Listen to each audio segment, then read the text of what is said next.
Joaquim Canumba, ele que hoje nos vai falar sobre as funções do Estado na economia, com especial enfoque para os países africanos. Joaquim, boa tarde, bem-vindo. Tudo bem? Obrigado, Nádia.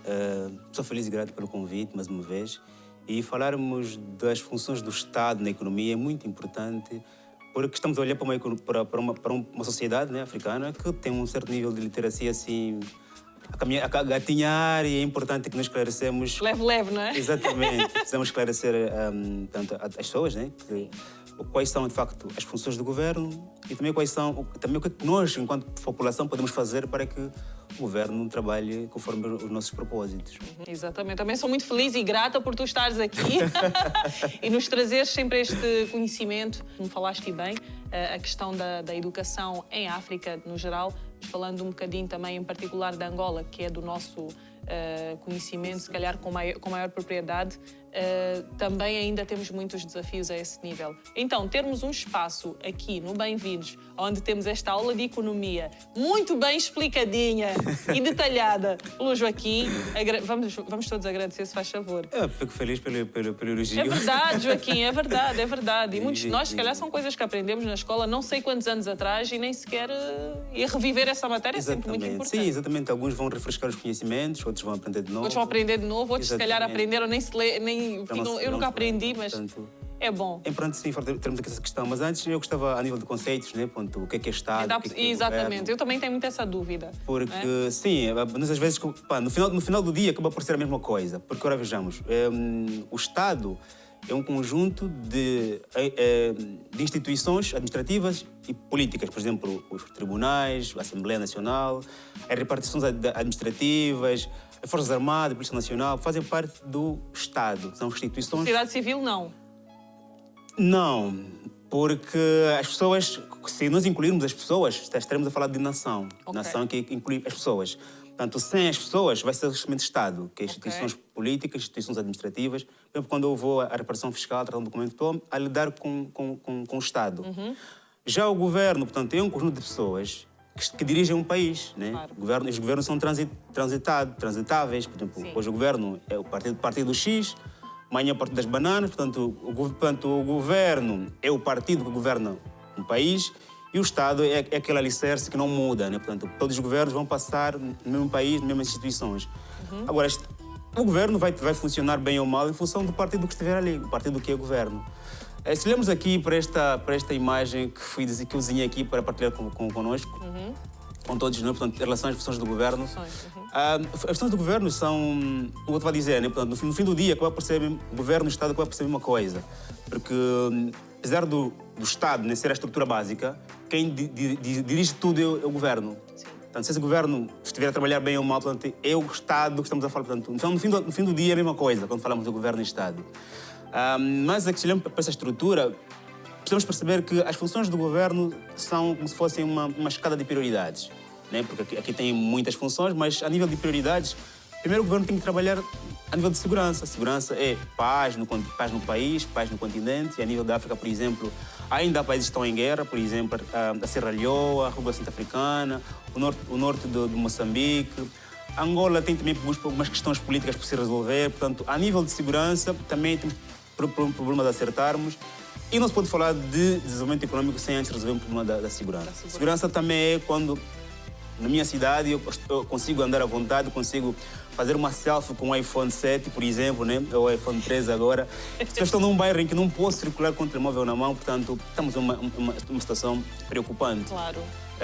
Depois está a nível de... Segurança e instabilidade, não é? Se formos a ver, vai parar um bocado aí também. Exatamente. E a segurança também tem a ver com o poder do Estado. O Estado tem o poder de manter a paz na localidade, no país, no continente. Portanto, é importante nos governos primeiro começarem a trabalhar nessa questão. Por isso é que grande parte dos países africanos estão em um certo desenvolvimento econômico mais atrasado. Porque tem problemas de segurança, por exemplo, a colonização, problema de segurança. As guerras têm a ver com a segurança, portanto, a marginalidade é um problema de segurança. Portanto, um governo que não resolve essa questão ali não vai conseguir avançar para outros estágios. Depois tem a questão da saúde, né? Portanto, as pessoas para trabalharem, para verem bem, precisam de saúde. E nós, seres humanos, nosso corpo, felizmente, precisa de manutenção constante. Por isso é que precisamos de ter postos médicos nos nossos bairros, né? Portanto, a saúde é prioritária. Depois da segurança, o senhor governador tem de olhar para a saúde das pessoas. Depois tem a questão da formação e informação, ou seja, formar e informar. Países são obrigados a formar e são obrigados a informar. Formar, estamos a falar de colocar as crianças na escola, Sim. colocar universidades, colocar laboratórios e informar. Estamos a falar de o senhor Presidente da República, o senhor Governador, vir a público dizer assim, o país está nessa situação, ou pelo menos colocar um portal, né, um site. Nós ainda temos administrações municipais, comunais, que não têm sites. Se tem site, não tem informação. Claro. Portanto, um governo que não informa é um governo que cria fofocas, cria boatos. Depois tem de vir e justificar, não falei aquilo, porque ele não informa. Quando informa, evita as fake news, como dizemos, né? Portanto, e também informar é uma das funções do Estado ligada à economia, quando falamos da assimetria de informações, ou seja, quando algumas empresas têm informações que não querem dar às pessoas, por exemplo, empresas de seguro, né? Tem algumas informações que não querem passar, alguns contratos passam em letras muito pequenas para não perceber, portanto... Aqui em Portugal isso já não acontece, é obrigatório exatamente. Os prós e contras, não é? Porque o Estado colocou a mão, portanto, tem função Claro. do Estado dizer às empresas, vocês estão obrigados a informar, porque o cidadão nem é obrigado a saber tudo. Sim. Tanto a formação e a informação é função do Estado. A nível de infraestruturas, estamos a falar de o que é que os privados não podem fazer, mas o Estado tem que fazer para que depois chegam os privados. Vamos falar, por exemplo, de vias de comunicação e telecomunicação, né? Por exemplo, a nível de correios, né? Nós temos problemas sérios a nível de correios. Eu, às vezes, sinto-me envergonhado quando vou aqui aos correios para enviar um documento, um bem para Angola. Pergunta-me a morada, eu digo, não tem morada.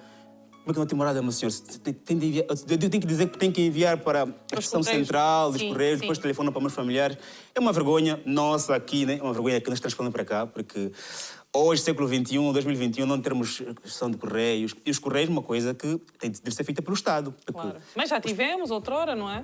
Tivemos na fase do período colonial. Né? É onde eu vou buscar. Hoje, 40 e tal anos atrás. Hoje temos centrais de Correios centrais, né? Portanto, o município tem uma central, mas as pessoas não têm... Sim, mas Angola eu acho que só temos em Luanda e... Benguela tem, no Lobito também tem em Benguela, mas as pessoas precisam de ter caixas postais em casa, como aqui as pessoas precisam de ter morada. Porque, tendo morada, eu vivo na rua A, número 7, vou ter minha caixa postal. Tendo caixa postal, a estação do correio vai funcionar. Então, a questão é de base, nós não temos morada, porque nossos bairros são como são.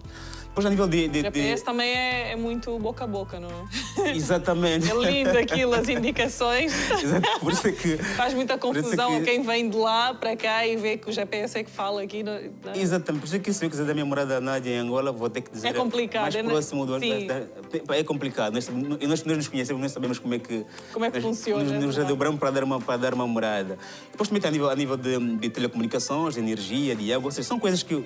É a função do governo. Portanto, o privado nenhum vai investir em um país onde não tem essas questões básicas. Portanto, a questão da legislação inclusiva, né? Portanto, a nível de poderes do governo, o governo tem o poder de criar leis, né? Sim. Leis que protejam as pessoas ou leis que protejam o próprio governo. Portanto, a legislação tem que ser inclusiva, ou seja, incluir os desígnios das pessoas nas leis que são criadas, né? Portanto, leis contra o aborto, a favor da... Essas leis que se discutem agora, né? Portanto, diversas leis, devem ser leis sustentáveis, ou seja, que protegem as pessoas hoje e também as futuras gerações. Portanto, a nível de funções básicas do governo, essas aqui poderiam ser as mais importantes. Mas há desafios também no cumprimento dessas funções. Sim, há desafios porque podia passar depois no slide se for possível, para podermos melhor perceber. Desafios. Exatamente. Os desafios dos nossos governos em relação às funções que têm a ver, primeiro, em compreenderem o valor das pessoas, né? Em que lugar os nossos governos colocam as pessoas? Porque nós sabemos que as economias funcionam com as pessoas. Pessoas formadas, pessoas saudáveis e pessoas que têm momentos de lazer, né? Aquelas pessoas que têm 3 empregos ou não têm emprego algum, portanto, não são tidas nem contadas nesse processo. Portanto, a África ainda tem esse problema de valorizar as pessoas, por isso que nós, quando estamos em um país que está em guerra, como a Serra Leoa, como Moçambique, por exemplo, então estamos a falar de um país que não está a olhar para as pessoas como foco de desenvolvimento, porque onde há guerra há mortes. Portanto, e na guerra não se pensa na vida humana, pensa-se no que se quer atingir, quer-se conquistar terras, quer-se conquistar coisas, e não nas pessoas. Pessoas formadas nós precisamos em África para podermos para podermos ser nós africanos a levarmos a África para frente. Depois tem a governação inclusiva, né? Que estamos a falar daqueles governos que chegaram no poder. Por exemplo, Cabo Verde hoje está de parabéns, né? Está a organizar-se agora. Né?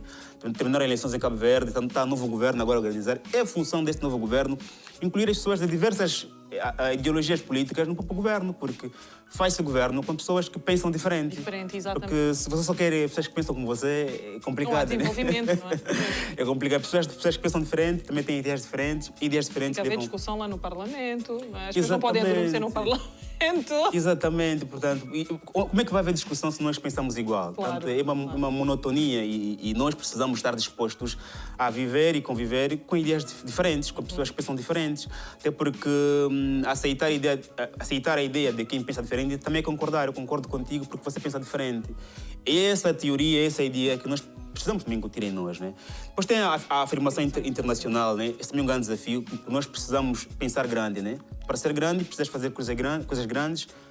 É afirmar-te a nível internacional, né? Nós temos ainda caminho para fazer a nível da formação internacional, a nível, por exemplo, né, nos mercados aeronáuticos.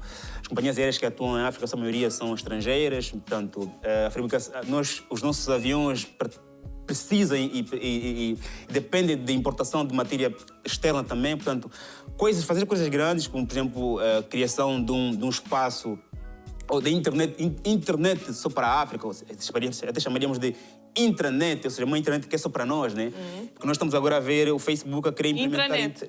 Exatamente. A intranet é uma rede de comunicação só para nós, interna, né? Por exemplo, aqui no estúdio podia ter uma intranet, uma rede de comunicação só para o pessoal da empresa, digamos. Portanto, nós também precisamos disso. Eu estava aqui há um bocadinho a citar que o Facebook tem a intenção de implementar a internet em África. Portanto, uma internet que da América vai estar em África, mas como é que nós vamos controlar a nossa informação, né? Aí voltamos às infraestruturas, não é? À preparação para isso. Exatamente. Por isso é que há empresas que hoje existem, como, por exemplo, a Uber, há tantas empresas que existem hoje que não podem ser implementadas nos nossos países porque não temos estruturas de base, não temos internet, portanto, há empresas que não chegam ainda. A Uber já está em vários continentes. Exatamente, mas há coisas que não podem chegar porque falta coisas de base, né? Se puder avançar para outro slide, onde tem... Sim, vamos para a próxima imagem. Sim, este slide eu construí com a ideia de percebermos como é que os governos conseguem atingir os seus objetivos econômicos, né? A nível de ideologia, portanto, nós, quando vamos... Por isso é que é importante as pessoas estarem informadas, estarem educadas, saberem porque quando uma pessoa que é formada vai ao voto, o seu voto é mais valorizado. Há países em que o voto dos académicos ou das pessoas mais formadas ou informadas vale mais em relação ao voto das pessoas que nunca foram para a escola. Porque a nível de ideologia, o que acontece? Se eu sei que o meu governo é cleptocrático, é socialista ou é monárquico, né? Por exemplo, se eu sei a ideologia política do governo que está ali, eu sei muito bem o que esse governo vai levar para a minha sociedade. Nós sabemos o que um governo capitalista quer, o que um governo socialista quer, o que um governo totalitarista quer. Nós precisamos perceber isso. Para percebermos isso, precisamos ser informados. Aí voltamos para aquela função anterior do governo.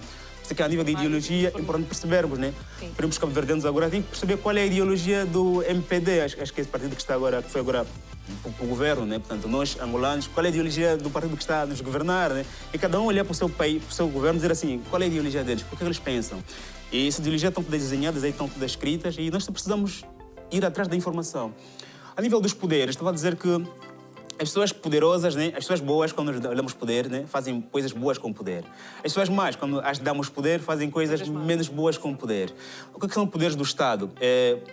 O Estado tem o poder de impor, de criar leis, uma legislação, criar leis. É um poder, criar leis por seu favor de outro. Por exemplo, em Angola discutia-se a questão da última presidência, criar leis a seu favor, porque é um poder que o governo tem e pode usá-lo a seu favor ou a favor das pessoas. Tem as Forças Armadas, tem a Polícia Nacional, são poderes do governo, e o governo pode usar as Forças Armadas, a Polícia Nacional, a seu favor ou a favor das pessoas. Portanto, o que é que nossos governos fazem com o poder que têm? Essa é uma questão que nós temos de nos perguntar, também de nos levantarmos e olharmos para o governo, sabemos se estamos em um governo que vai resolver nossos problemas ou não, porque às vezes as pessoas vão para a política para ter esses poderes. Sim. E com esses poderes poderem fazer o que desejam, né? E hoje, quando eu vejo jovens novos a criarem partidos, a irem para a política, eu fico feliz porque, a princípio, têm ideias de mudarem coisas que, sendo um cidadão normal, não conseguem mudar. Mas, atrás disso, também há outros pensamentos que nós desconhecemos, né? Portanto, tem ambições pessoais, familiares ou sociais que nós também precisamos perceber. Por isso é que é importante lermos quais são, o que é que os nossos governos fazem com esses poderes.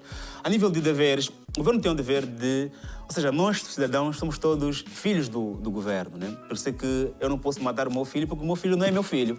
A nível legal, o meu filho é do governo. Exatamente. Por isso é que, assim também, o governo tem o dever de cuidar de todas as pessoas. Dar-nos saúde, dar-nos a educação. Portanto, é obrigado a cuidar de nós. Por isso é que existem lares sociais, por isso é que existem lares de acolhimento, por isso é que os governos criam, por isso é que os refugiados são acolhidos em outros países, porque as pessoas são propriedade legal dos governos. Portanto, é obrigação dos governos cuidarem de nós, nos formarem, nos educarem, nos darem educação, colocarem um posto médico nos nossos bairros, é obrigação dos governos. E nós podemos fazer com que esse trabalho seja feito, né? Nós também temos... Claro, a população acaba por ter também um papel fundamental nisso. Exatamente, porque passados 2, 3 anos de governação, nós estamos a ver que os governos não cumpre o que prometeu, não é? Nós temos que usarmos as ferramentas, que se calhar mais à frente vou explicar o que nós podemos fazer para ajudarmos o governo. É melhor explicares agora, porque o nosso tempo... Está quase ali está a terminar. Então, ponto, o que nós podemos fazer quando sabemos que as questões políticas não são ser resolvidas? A primeira ferramenta é a manifestação, né? Os governos deviam sentir-se infelizes quando as pessoas vão para a rua. Claro. Quando as pessoas vão para a rua, levam cartazes. Nós queremos água. Portanto, já está a dizer que as pessoas são de alguma coisa. A manifestação é como diz mesmo a expressão, manifestação. Uma demonstração clara de que você está a trabalhar mal, ou mais do que devia. Portanto, era importante as pessoas estarem dispostas a irem para a rua, porque não é mal nenhum. Claro. Aliás, como dizia, né? Portanto, o bebê que chora, a mãe lhe dá leite, que não chora também porque... Que não chora não mama. Exatamente, está tudo bem. E depois que eu queria falar de uma questão, né? Que são as limitações do nosso governo, né? Que há limitações internas e externas. Portanto, por exemplo, hoje estamos em crise, as crises econômicas são limitações externas, né? Por exemplo, o governo não consegue avançar com os seus objetivos porque tem problemas externos por resolver, que não dependem só do mesmo. Isso também temos que aceitar e reconhecer. Por isso é que, antes de criticarmos um governo, temos que ter noção do que estamos a criticar, se de facto a pessoa que está ali está em condições de resolver isso ou não. Depois também tem limitações internas quando o próprio governo não quer fazer isso porque tem outros desejos. Mas, travando um bocadinho nessa questão do próprio governo não quer fazer, como é que isso depois funciona na prática, Joaquim? Porque o governo, quando não quer fazer, é um sinal de que não está a cumprir, não é, com as suas funções também. Sim. Nós, como cidadãos, temos os nossos deveres e obrigações. Acredito que o próprio governo também, não é? Como vimos aqui, bem explícito nos gráficos, na informação que nos trouxeste. Depois, o que é que sucede? Não é? Porque depois, se formos a ver um bocadinho a nossa realidade em África, o governo vira-se sempre contra a população em vez de dar atenção.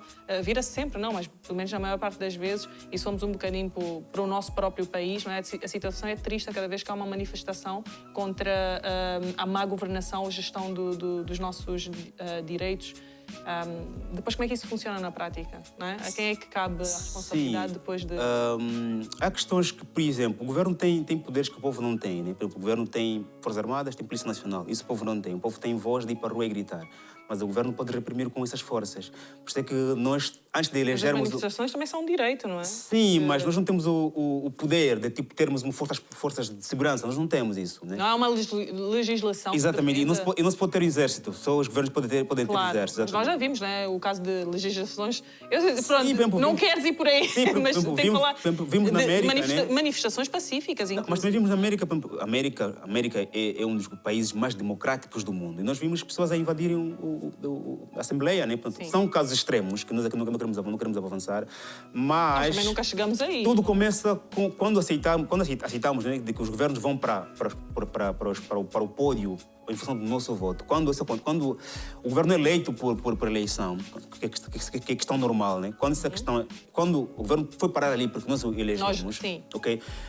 A nossa principal obrigação tem a ver com como escolher aquele povo. Ou seja, por isso é que nós percebemos que os países onde há graus de literacia muito baixo, há mais problemas políticos, porque as pessoas não sabem em quem estão a votar, porque não conhecem os governos.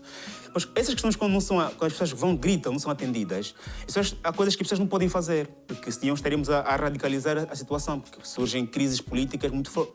Estamos a falar aqui de primaveras árabes, por exemplo, estamos a falar de exemplos de população invadir um parlamento. São situações muito extremas, né? Sim.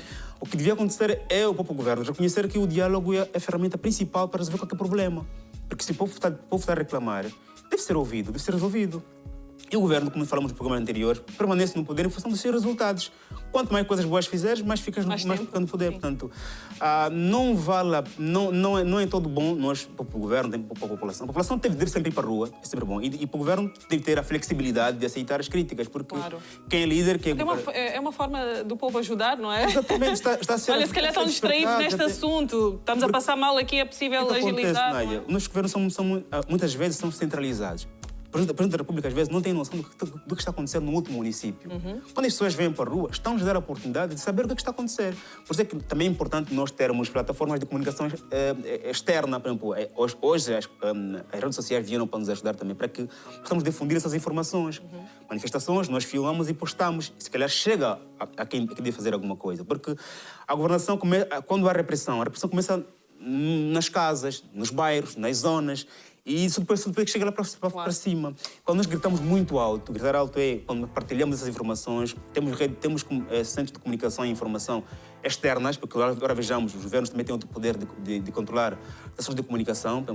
As televisões são dos governos, é outro poder que eles têm, de calarem as pessoas. Por isso é que os meios de comunicação alternativos também são bem-vindos, são também armas para que a comunidade internacional nos possa ouvir. Claro. Mas isso aqui são questões já de último estágio. Outro tema é de último estágio, porque senão o que se quer chamar a atenção é que nós precisamos estar informados sobre o que o governo deve fazer. Sim. E também, claro, saber que o diálogo é a ferramenta principal para resolver qualquer conflito, em casa e também a nível político. É verdade, principalmente em casa. Joaquim, muito obrigada, foi um prazer enorme, como sabes. Muito obrigado. Estamos juntos para a semana. Deixa-me só dar aqui um abraço ao meu irmão. Claro que sim, claro que sim. Vaticano Canumba, um menino que está sempre a me pedir abraços, não consigo mandar. Portanto, Vaticano, mano, está aqui, um abraço bem forte e estou com saudades. Olha, um beijinho já agora também de bem-vindos para o Vaticano. Exatamente. Joaquim, até a próxima. Muito obrigado, até a próxima. Obrigada.